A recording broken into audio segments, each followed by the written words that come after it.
शांति। आज 17 मार्च है। आज बाबा की मधुर माँ का सुनेंगे। आज की मुरली का सार है, मीठे बच्चे, पढ़ाई ही कमाई है, पढ़ाई सोर्स ऑफ इनकम है। इस पढ़ाई से ही तुम्हें 21 जन्मों के लिए खजाना जमा करना है। पढ़ाई क्या है?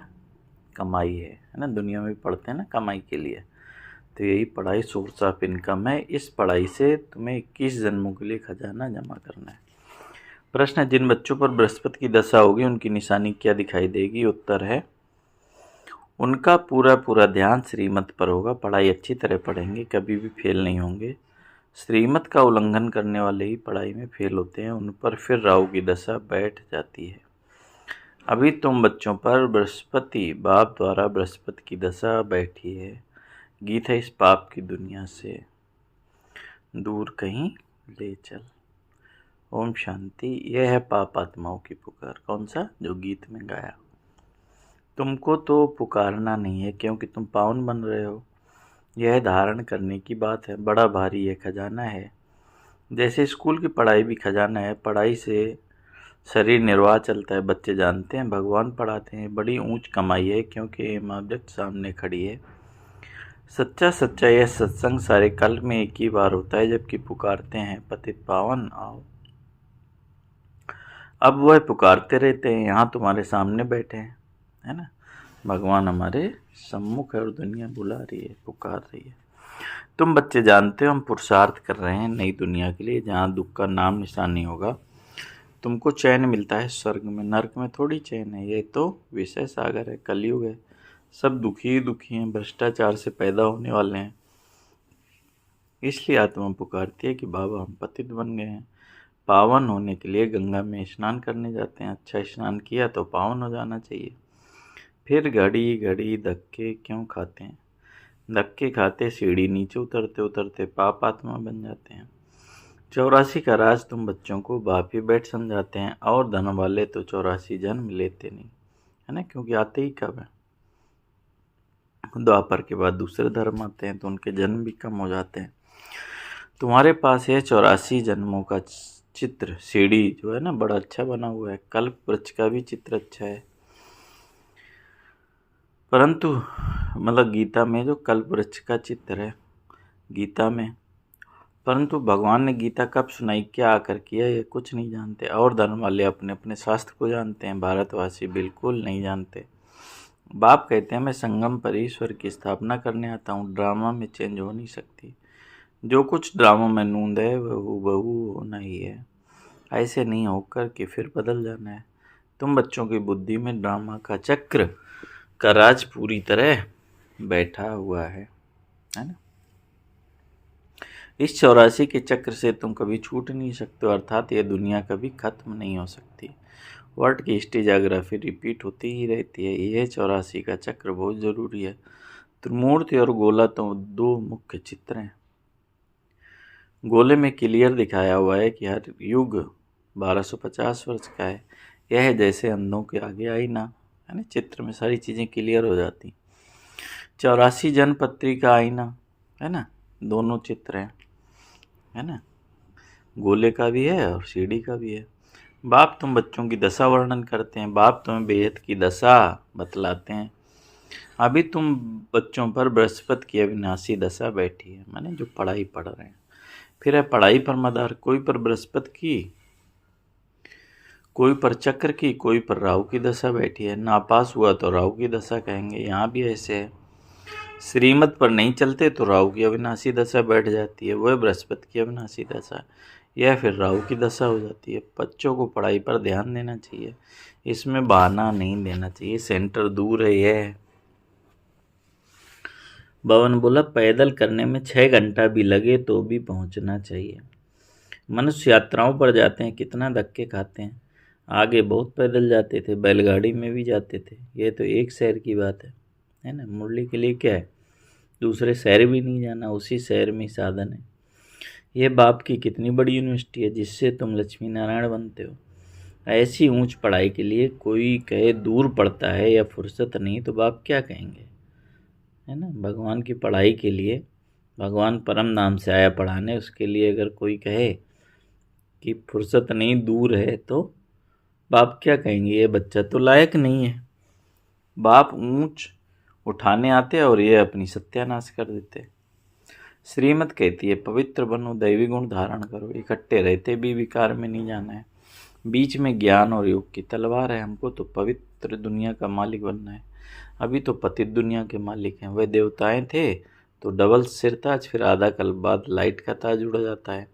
इस समय लाइट का ताज कोई पर नहीं है, सिर्फ जो धर्म स्थापक है उन पर हो सकता है, क्योंकि वह पवित्र आत्माएं शरीर में आकर प्रवेश करती हैं। यही भारत है जिसमें डबल सिर ताज थे, सिंगल ताज वाले भी थे। अभी तक भी डबल सिर ताज के आगे सिंगल ताज वाले माथा टेकते हैं, क्योंकि वे पवित्र महाराजा महारानी या महाराजाएं राजाओं से बड़े होते हैं। उनके पास बड़ी बड़ी जागीर होती है। सभा में भी महाराजाएं आगे और राजाएं पीछे बैठते हैं नंबरवार। कायदेसर उन्हों की दरबार लगती है, भी ईश्वरी दरबार है, इसको इंद्र सभा भी गाया जाता है। तुम ज्ञान से परियां बनते हो, खूबसूरत को परी कहा जाता है। राधे कृष्ण की नेचुरल ब्यूटी है, इसलिए सुंदर कहा जाता है। फिर जब काम चिता पर बैठते हैं तो वह भी भिन्न राम नाम रूप में श्याम बनते हैं। तो भगवान बोला शास्त्रों में कोई ये बातें हैं नहीं। ज्ञान, भक्ति और वैराग्य 3 चीजें हैं। ज्ञान ऊंचते ऊंच है, अभी तुम ज्ञान प्राप्त कर रहे हो। तुमको वैराग्य है किससे? भक्ति से, है ना। ज्ञान होता है, फिर भक्ति शुरू होती है, फिर भक्ति से वैराग्य हो जाता है, तब ज्ञान की प्राप्ति होती है। चक्र चलता है। ये सारी तमो प्रधान दुनिया अब खत्म होने वाली है, उनसे वैराग्य है। जब नया मकान बनाते हैं तो पुराने से वैराग्य हो जाता है। वह हद की बात और यह है बेहद की बात। अब बुद्धि नई दुनिया तरफ है। यह है पुरानी दुनिया नर्क, और सतयुग त्रेता को कहा जाता है शिवालय। शिव बाबा की स्थापना की हुई। अभी इस वैश्यालय से तुमको नफरत आती है, कईयों को नफरत नहीं आती है। शादी बर्बादी कर गटर में गिरना चाहते हैं। मनुष्य तो सभी हैं, विषय वैतरणी नदी में गंध में पड़े हुए हैं, एक दो को दुख देते हैं। गाया भी जाता है अमृत छोड़ विष काहे को खाए। जो कुछ कहते हैं उसका अर्थ नहीं समझते। तुम बच्चों में भी नंबरवार हैं। सेंसिबल टीचर देखते ही समझ लेगा कि इनकी बुद्धि कहाँ भटक रही है। क्लास के बीच में कोई उबासी लेते हैं, जुटका खाते हैं, तो समझा जाता है इनकी बुद्धि कहाँ घर बार या धंधे तरफ भटक रही है। उबासी थकावट की निशानी है। धंधे में मनुष्य की कमाई होती रहती है तो रात को 1-2 बजे तक भी बैठते रहते हैं, कभी उबासी नहीं आती है ना। जब कमाई हो रही होती है तो उबासी नहीं आती है। तो यह तो बाप कितना खजाना देते हैं। उबासी देना घाटे की निशानी है। देवाला मारने वाले गुटखा खाते बहुत उबासी देते हैं। तुमको तो खजाने के पिछाड़ी खजाना मिलता रहता है, तो कितना टेंशन होना चाहिए। पढ़ाई समय कोई उबासी दे तो सेंसिबल टीचर समझ जाएगा कि इनका बुद्धि योग और तरफ भटकता रहता है। यहाँ बैठे घर बार याद आएगा, बच्चे याद आएंगे। यहाँ तो तुमको भट्टी में रहना होता है और कोई की याद ना आए। समझो कोई 6 दिन भट्टी में रहा, पिछाड़ी में किसकी याद आई, चिट्ठी लिखी तो फेल, है ना। तो फिर क्या कहेंगे? फेल कहेंगे। फिर 7 रोज शुरू करो, माने उसका असर नहीं हुआ ज्ञान का, है ना। भट्टी में रहा लेकिन असर नहीं हुआ, इसलिए फिर दोबारा कोर्स करो। रोज 7 रोज भट्टी में डालते हैं कि सब बीमारी निकल जाए। तुम आधा कल्प के महान रोगी हो, बैठे बैठे अकाले मृत्यु हो जाती है। सतयुग में ऐसे कभी होता नहीं। यहाँ तो कोई न कोई बीमारी जरूर होती है। मरने के समय बीमारी में चिल्लाते रहते हैं। स्वर्ग में जरा भी दुख नहीं होता। वहाँ तो पर समय पर समझते हैं कि अभी टाइम पूरा हुआ, हम ये शरीर छोड़ बच्चे बनते हैं। यहाँ भी तुमको साक्षात्कार होंगे कि ये बनते हैं। ऐसे बहुतों को साक्षात्कार होते हैं। ज्ञान से भी जानते हैं कि हम बेगर टू प्रिंस बन रहे हैं। हमारी एम ऑब्जेक्ट है राधे कृष्ण बनने की, लक्ष्मी नारायण नहीं, राधे कृष्ण। क्योंकि पूरे 5000 वर्ष तो इनके ही कहेंगे, है ना। लक्ष्मी नारायण के तो फिर भी 20-25 वर्ष कम हो जाते हैं, इसलिए श्री कृष्ण की महिमा जाती है। यह भी किसको पता नहीं कि राधे कृष्ण ही फिर लक्ष्मी नारायण बनते हैं। अभी तुम बच्चे समझते हो ये पढ़ाई है। हर एक गांव-गांव में सेंटर खुलते जाते हैं। तुम्हारी ये है यूनिवर्सिटी का हॉस्पिटल। इसमें सिर्फ 3 पैर पृथ्वी चाहिए वंडर है। जिनकी तकदीर में है तो वे अपने कमरे में भी सत्संग खोल लेते हैं। यहाँ जो बहुत पैसे वाले हैं उन्हों के पैसे तो सब मिट्टी में मिल जाने। तुम बाप से वर्षा ले रहे हो भविष्य 21 जन्मों के लिए। बाप खुद कहते हैं इस पुरानी दुनिया को देखते हुए बुद्धि का योग वहाँ लगाओ। कर्म करते हुए ये प्रैक्टिस करो। हर बात देखनी होती है। तुम्हारी प्रैक्टिस हो रही है। बाप समझाते हैं हमेशा शुद्ध कर्म करो, अशुद्ध कोई काम न करो। कोई भी बीमारी है तो सर्जन बैठा है, उससे राय करो। हर एक की बीमारी अपनी है, सर्जन से तो अच्छी राय मिलेगी। पूछ सकते हो इस हालत में क्या करें। अटेंशन रखना है कि कोई विकर्म ना हो। यह भी गायन है कि जैसा अन्न वैसा मन। मांस खरीदने वाले पर, बेचने वाले पर, खिलाने वाले पर भी पाप लगता है। पतित पावन बाप से कोई बात छिपानी नहीं चाहिए। सर्जन से छिपाया तो बीमारी छूटेगी नहीं। यह है बेहद का अविनाशी सर्जन। इन बातों को दुनिया नहीं जानती। तुमको भी अभी नॉलेज मिल रही है, फिर भी योग में बहुत कमी है। याद बिल्कुल करते नहीं, ये तो बाबा जानते हैं। फट से कोई याद ठहर नहीं जाएगी, नंबरवार है। जब याद की यात्रा पूरी होगी तब कहेंगे कर्मतीत अवस्था पूरी हुई। फिर लड़ाई भी पूरी लगेगी। तब तक कुछ न कुछ होता फिर बंद होता रहेगा। लड़ाई तो कभी भी छिड़ सकती है, परंतु विवेक कहता है कि जब तक राजा स्थापन हुई तब तक बड़ी लड़ाई नहीं लगेगी, है ना। जब तक नया भवन तैयार नहीं है तब तक पुराना कैसे टूटेगा। इसलिए भवन बोला पहले स्थापना फिर विनाश। भवन बोला थोड़ी थोड़ी लगकर लड़ाई बंद हो जाएगी। ये तो कोई नहीं जानते कि राजा ही स्थापन हो रही है। सतो प्रधान सतो रजो तमो बुद्धि है। तुम्हारे में भी सतो प्रधान बुद्धि वाले अच्छी रीति याद करते रहेंगे। ब्राह्मण तो अभी लाखों के अंदाज में होंगे, परंतु उसमें भी सगे और लगे हैं। सगे अच्छे सर्विस करेंगे, माँ बाप की मत पर चलेंगे, और लगे क्या करेंगे, रावण की मत पर चलेंगे। कुछ रावण की मत पर, कुछ राम की मत पर लंगड़ाते चलते रहेंगे। बच्चों ने गीत सुना, कहते हैं बाबा ऐसी जगह ले चलो जहाँ चैन हो। स्वर्ग में चैन ही चैन है, दुख का नाम नहीं। स्वर्ग कहा ही जाता है सतयुग को, अभी तो है कलयुग। फिर यहाँ स्वर्ग कहाँ से आया। तुम्हारी बुद्धि अब स्वच्छ बनती जाती है। स्वच्छ बुद्धि वालों को मलेच्छ बुद्धि नमन करते हैं। पवित्र रहने वालों का मान है। सन्यासी पवित्र हैं तो गृहस्थी उन्हों को माथा टेकते हैं। सन्यासी तो विकार से जन्म ले फिर सन्यासी बनते हैं। देवताओं को तो कहा जाता है संपूर्ण निर्विकारी। सन्यासियों को कभी संपूर्ण निर्विकारी नहीं कहेंगे।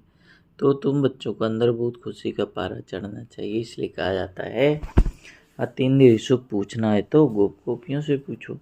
जो बाप से वर्षा ले रहे हैं, पढ़ रहे हैं, यहाँ सम्मुख सुनने से नशा चढ़ता है। फिर कोई कायम रहता है, कोई का उड़ जाता है। संग दोष के कारण नशा स्थायी नहीं रहता। तुम्हारे सेंटर पर ऐसे बहुत आते हैं। थोड़ा नशा चढ़ा फिर पार्टी आदमी कहाँ गए, शराब पीड़ी पिया खलास। संग दोष बहुत खराब है। हंस और बगुले कभी इकट्ठे रह न सके। पति हंस बनता है तो पत्नी बगला बन जाती है। कहाँ फिर स्त्री हंसनी बन जाती है, पति बगला हो जाता है। चाहे पवित्र बनो तो मार खाए। कोई कोई घर में सब हंस होते हैं, फिर चलते चलते हंस से बदल बगुला बन पड़ते हैं। बाप तो कहते हैं अभी अपने को सब सुखदाई बनाओ, बच्चों को भी सुखदाई बनाओ। ये तो है दुख धाम, अभी तो बहुत आफतें आनी है।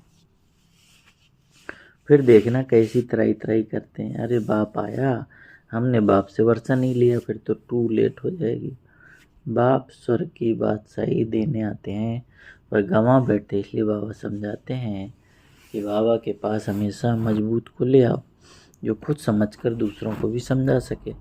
बाकी बाबा कोई सिर्फ देखने की चीज़ नहीं है। शिव बाबा कहाँ दिखाई पड़ता है।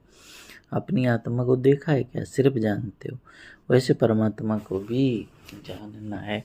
दिव्य दृष्टि बगैर उनको कोई देख नहीं सकता। दिव्य दृष्टि में अब तुम सतयुग देखते हो, वही फिर वहाँ प्रैक्टिकल में होगा।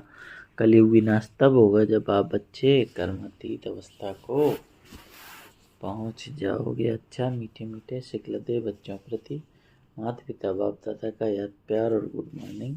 रूहानी बाप की रूहानी बच्चों को नमस्ते। हम रूहानी बच्चों की रूहानी बाप दादा को याद प्यार, गुड मॉर्निंग, नमस्ते बाबा, नमस्ते, शुक्रिया बाबा, शुक्रिया। धारणा के लिए मुख्य सार है, इस पुरानी दुनिया को देखते हुए बुद्धि का योग बाप और नई दुनिया तरफ लगा रहे। ध्यान रहे कर्म इंद्रियों से कोई भी कर्म न हो, हमेशा शुद्ध कर्म करने। अंदर कोई बीमारी है तो सर्जन से राय लेनी है। दूसरा है संग दोष बहुत खराब है, इससे अपनी संभाल रखनी है। अपने को और परिवार को सुखदायी बनाना है, पढ़ाई के लिए बहाना नहीं देना है। वरदान है, श्रेष्ठ भावना के आधार से सर्व को शांति शक्ति की किरणें देने वाले विश्व कल्याणकारी और श्रेष्ठ भावना के आधार से सर्व को शांति और शक्ति की किरणें देने वाले विश्व कल्याणकारी भव। जैसे बाप के संकल्प व बोल में नयनों में सदाई कल्याण की भावना व कामना है, ऐसे आप बच्चों के संकल्प में विश्व कल्याण की भावना व कामना भरी हुई हो।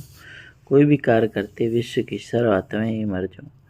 मास्टर ज्ञान शूर बन शुभ भावना व श्रेष्ठ कामना के आधार से शांति व शक्ति की किरणें देते रहो, तब कहेंगे विश्व कल्याणकारी। लेकिन इसके लिए सर्व बंधनों से मुक्त और स्वतंत्र बनो।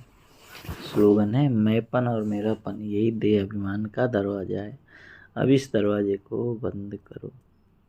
अव्यक्ति सारे सत्यता और सभ्यता रूपी कल्चर को अपनाओ। सत्यता की परख है संकल्प बोल कर्म संबंध संपर्क सब में दिव्यता की अनुभूत होना। ये किसकी परख है? सत्यता की।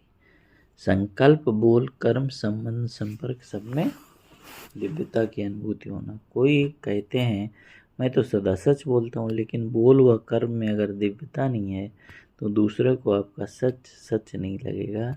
इसलिए सत्यता की शक्ति से दिव्यता को धारण करो। कुछ भी सहन करना पड़े, घबराओ नहीं।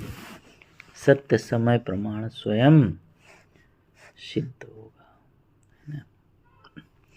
अच्छा, ओम शांति। तो आज बाबा ने विशेष पढ़ाई के ऊपर अटेंशन दिया है ना। पढ़ाई ही कमाई है और बाप की श्रीमत पर चलना माना हमारे ऊपर बृहस्पति की दशा है।